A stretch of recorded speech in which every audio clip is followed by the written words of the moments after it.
Hi, moms and dads. And I just wanted to give a few tips, just words of encouragement as to how to deal with anxiety in the season of the virus and lockdown and quarantine, and you have your baby to think of. Okay, number one, name it.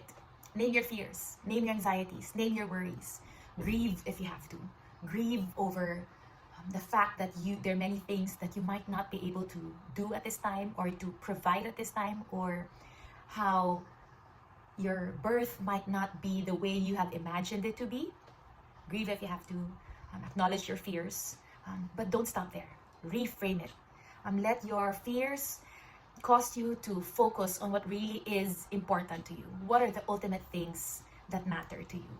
And third is to watch it. Watch what you watch and watch what you allow yourself and your mind to feed on. Make sure that you get things from the right source. Okay? Don't just keep Googling and searching through stuff.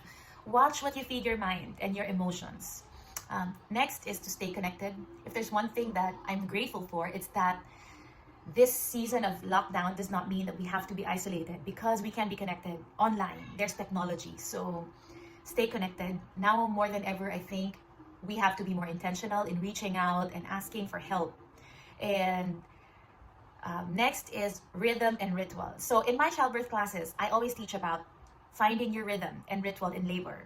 And I think it's applicable not just during labor, but even now, whether you're pregnant, whether you have a newborn, or whether you're not pregnant at all. I think rhythm and ritual will work for you, instead of just waiting for the lockdown to be lifted, waiting for the season to be over. Try to find a new rhythm. Try to insert a new ritual. Maybe that's prayer, reading, journaling, or that's having a quiet conversation with your spouse or your kids. Find that rhythm and ritual and embrace it for this time. And finally, hope and pray. It's tricky if we put our hope on something that is shakeable and unstable. As much as I honor our government, and I am so grateful for our healthcare workers and healthcare system, I know that they are finite, and I know that they are also limited. And so if I put my hope in them, then that's scary.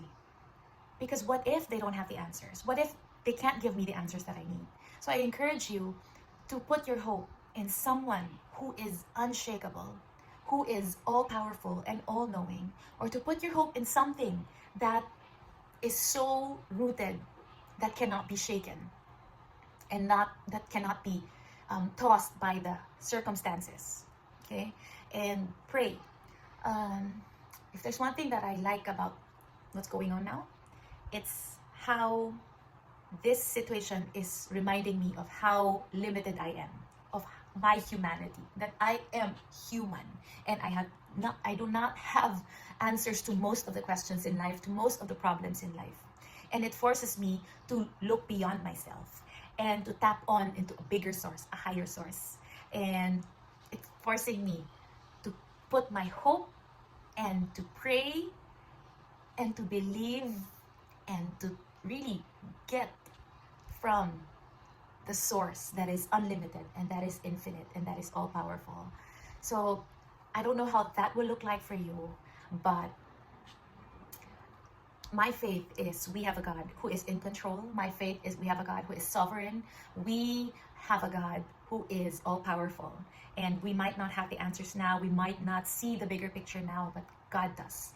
And so there, again, name your fears, reframe those anxieties, watch what you watch and watch what you feed yourself. Stay connected, find your rhythm and ritual, hold on to hope, and pray. I hope that helps you. I hope that encourages you somehow, and I hope that you will find rest and peace amidst all that's happening.